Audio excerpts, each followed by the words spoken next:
అందరికీ నమస్కారం అండి. ఈరోజు ఏంటి అంటే, ఇప్పుడు ఎర్రోడి పెళ్ళం వాడకట్టంతా వదిన గారే అనేది మా అమ్మమ్మ అత్తమానం. అంటే ఏంటంటే, ఆడు ఎర్రోడైతే ఆడి పెళ్ళం వాడకట్టంతా వదిన గారు అయిపోతుందని. అలాగే ఈ పెళ్ళం తింగరగా ఉందనుకోండి, మొగుడు ఆటలు సాగుతాయి అనేది. తింగరదైతే తింగరదైతే సాగుతాయి అంటే ఎలాగ కొంతమంది ఏం చేస్తారంటే అండి, నా భర్తే కదా అనేసి పట్టించుకోకుండా ఉంటారు. ఆ పట్టించుకోకుండా ఉన్నప్పుడు రకరకాల ఇబ్బందులు, రకరకాల ప్రాబ్లమ్స్. కట్నం డబ్బులు మాట్లాడుకుంటారు అనుకోండి. ఇప్పుడంటే కట్నాలు లేవు. ఇప్పుడైతే కట్నాలు అంటే లోన్ ఎత్తారు. అప్పుడు కట్నాలు కూడా ఇచ్చి పెళ్ళిళ్ళు చేశారు.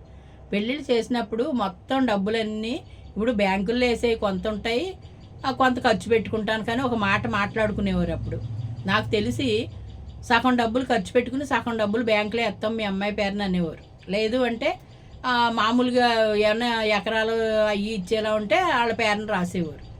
ఈ డబ్బులు వేసే కాడ ఆడబడుసుకి ఇచ్చేవారు, ఈ కట్నానికి ఖర్చు కింద అని ఇచ్చేవారు. ఉన్న డబ్బులు బ్యాంకులో డిపాజిట్ చేసేవారు ఇద్దరు పేరున. అంటే పిల్లకి గార్డెన్గా భర్తను పెట్టి చేసేవారు.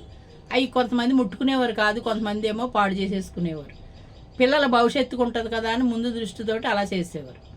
కానీ కొంతమంది ఉన్నారండి, సన్నసన్నంగా వాళ్ళు నిమిష పెట్టి వాడేసుకున్న తర్వాత ఇంకేమన్నా మిగిలినాయి అనుకోండి, వాళ్ళు ఏమన్నా దాసారనుకోండి, అవి కూడా ఎలా వచ్చేస్తాయి.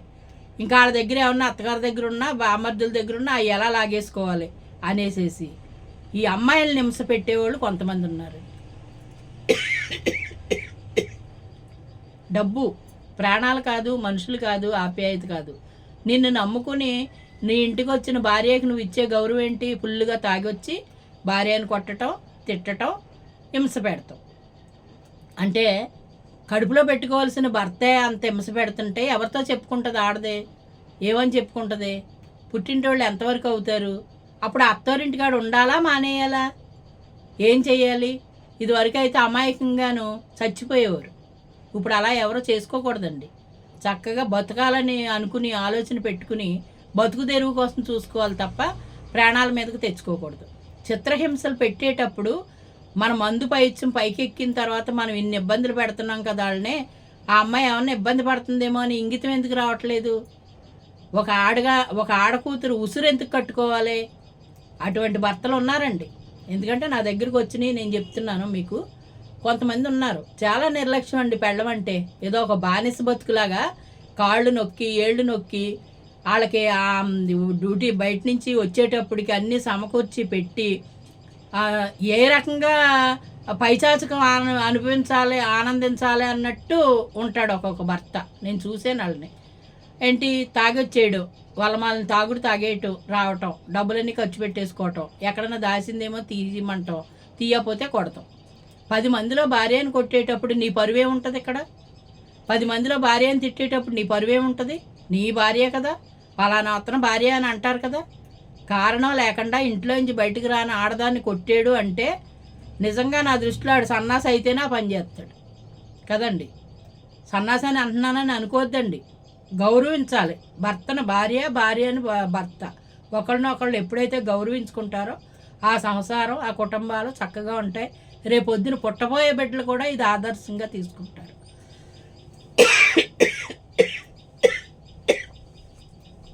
బొత్తిగా కొంతమంది ఉన్నారండి, ఎప్పుడు మా ఆయన డ్యూటీ నుంచి ఇంటికి వస్తాడా అని ఎదురు చూస్తూ ఉంటారు. పాపం ఎంతో ఆశ పెట్టుకుని భర్త దగ్గర ఉండాలి, గడపాలని అనుకుంటారు. ఇంటికి వచ్చిన తర్వాత ఈ చిత్రహింసలు భరించలేక ఈడెప్పుడు వెళ్ళిపోతాడా, ఈడెప్పుడే డ్యూటీకి వెళ్ళిపోతాడా, లేకపోతే ఈడేమైనా అయిపోయినా పర్వాలేదని మనసులో యావగింపుకి వచ్చేవాళ్ళు కొంతమంది ఉన్నారండి. ఇంకా రిపీట్ అవుతున్నాయండి, కొన్ని చోట్ల ఉన్నాయి. నాకు తెలిసింది, నేను చెప్తున్నాను మీకు. కానీ అటువంటివి చాలా తప్పండి. ఎవరైనా ఉంటే కనుక భార్యని గౌరవించుకోవాలి, గౌరవంగా చూసుకోవాలి. ఆ భార్య ఎప్పుడైతే ఇంట్లో ఇల్లాలు సంతోషంగా ఉంటుందో, కంటనీరు పెట్టకుండా ఉంటుందో, ఆ ఇల్లు సంతోషంగా ఉంటుంది. ఇంటిల్లాలను ఉసిరిపెట్టి బయటకు వెళ్తే ఏం కలిసి రాదు. ఇంటిల్లాలనే లక్ష్మీదేవితో ఎందుకు పోలుతారు? కళకళ ఆడుతూ ఉండాలనే పోలుతారు. అటువంటి వాళ్ళు ఉన్నారండి, నేను చూశాను కనుక మీకు చెప్పాను. ఇది ఏ కల్పితం కాదు, నా కళ్ళ ముందు జరిగింది, నేను కేకలేయటం జరిగింది. దానికోసం మీకు చెప్తున్నాను. ఎంత దారుణం అండి. పాప మా అమ్మాయి ఎంతో ఏడుపుతా నిజంగానే ఇసుకు పుట్టేసి వీడు ఇంటికాడి తొందరగా బయటికి వెళ్ళిపోతే బాగుండు అన్నట్టు ఉంది. తప్పే కదండి అది.